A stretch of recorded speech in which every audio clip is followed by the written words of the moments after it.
I wrote this post with great sadness and heaviness of heart, simply too deep in the forest to see the trees. Pine tree.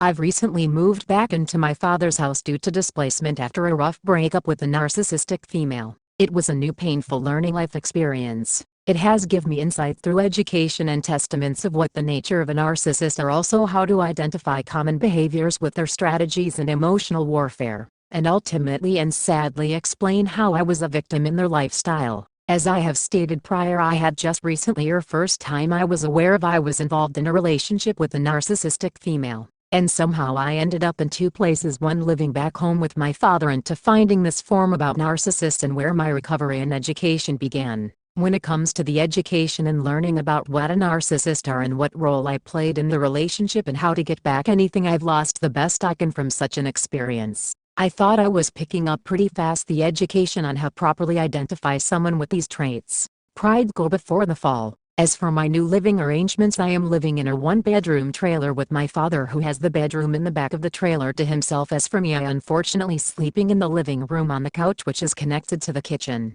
What can I say? My father has a long-term history of drug abuse. That being said, someone cannot do that many drugs for that many years and come out the other side, as they would say, normal. Also, my father suffering from bipolar mania and serious depression issues, combined with the long-term drug use that has made him socially abrasive. He often only speaks about two things: his cats and recently about his psychosis of textile hallucinations of parasites. I've explained to him about a year ago that I was tired of having one-sided conversations and about topics that I should no interest in. I have explained this to him the best I can, not only just literally but also metaphorically. Example number 1. Knowing he's not a fan of sports, I explained it to them like this: I don't like baseball, you keep coming to me and talking to me about baseball. Example number 2. Are you familiar with what ripe is? In essence, when you will not take no for an answer. No means no. When I keep asking, repeatedly telling you no, or stop, or no, stop, no, and you do not stop, and you keep forcing your desires, your will, or your wants upon me after being told no.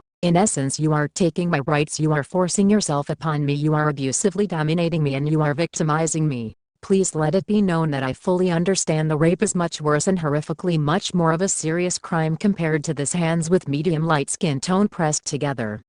I've asked you nicely, I pleaded with you nicely, I sternly dismissed you, I've even rudely told you to shut the fuck up. A year and a half later, conversations about the cats and parasites are still being pushed upon me and almost seem like a joke to him now. Then something in my brain clicked. How can I have been so blind? How can I do so stupid? How could I be reading about the same exact thing and not put one and one together? Oh my god, my father is exhibiting narcissistic behavior. My father may be a narcissist. So I immediately dug into other avenues of education just to make sure that in case of possibly my only source of education was biased, my father may be an asshole, but I wanted to give him a fair shot up against my suspicions. I've seen a few things on here about how that you do not want to pull the narcissist card without first knowing what they are truly capable of. You do not want to show them exactly who they are with facts. This has never rang more true from what I've experienced tonight. So once I felt confident and sure that all benefit of doubt have been exhausted and my findings have been thoroughly confirmed to me in checking myself for making these decisions in a sense of pride or biased.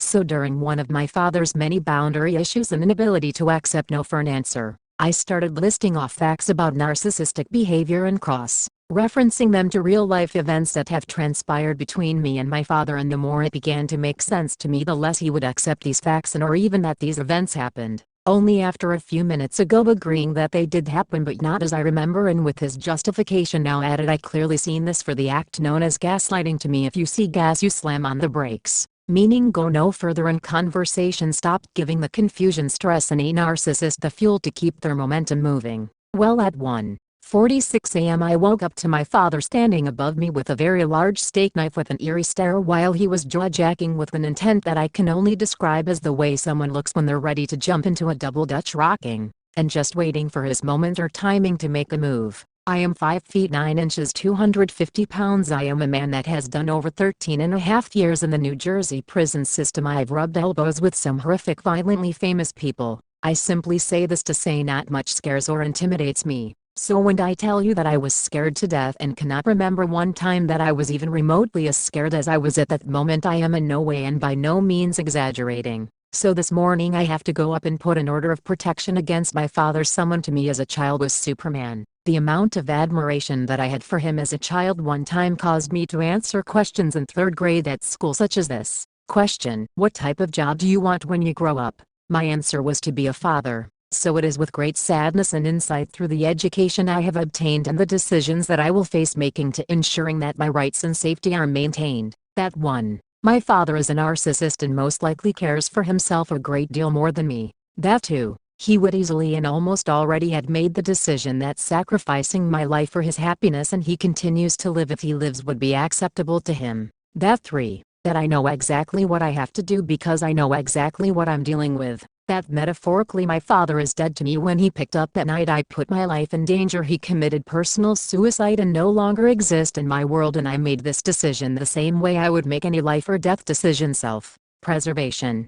So once again, thank you so very much for this page. Thank allowing access to this type of education to me. By doing so I have used that education and have made it applicable to my life, to my health, and to my life and to my well-being as a whole. We may know our intentions, we may know what we are trying to convey, we may know education is power, but we never really truly know if sharing it may save a life. So I am earnestly pleading with you, if you have education, share it. If you have a personal story of experience, strength and hope, share it. Because you might just improve the quality of someone's life, you may even save one. Each one teach one, and knowledge will cover the face of the earth.